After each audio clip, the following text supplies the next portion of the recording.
Laporan Badan Pusat Statistik yang menyebutkan bahwa Provinsi Aceh sebagai daerah dengan kasus perkosaan tertinggi di Indonesia mengundang berbagai pendapat dan kajian.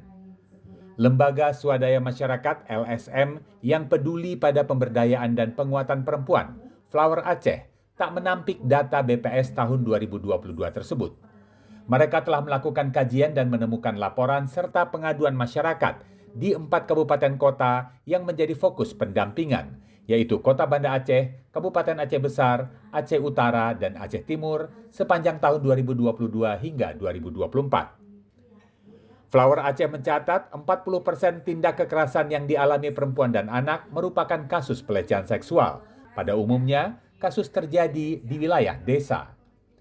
Direktur Eksekutif Flower Aceh, Riswati, yang ditemui di Banda Aceh pada Rabu 10 Juli menilai mudahnya masyarakat mengakses situs pornografi hingga krisis moral yang terjadi merupakan pemicu perilaku kekerasan seksual.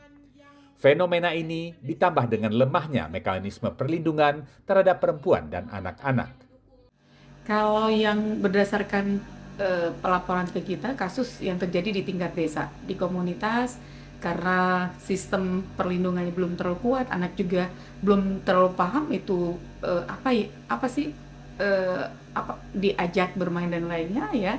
Jadi keluarga juga belum terlalu optimal dalam mengawasi anak, sehingga salah satunya yang terjadi itu mengalami pelecehan pada saat kasus tersebut. Riswati menilai perlu adanya penguatan di tingkat keluarga, masyarakat, maupun komunitas untuk menjadi upaya penanganan, pencegahan, serta perlindungan terhadap perempuan dan anak-anak agar terhindar dari kasus pelecehan seksual termasuk kasus perkosaan.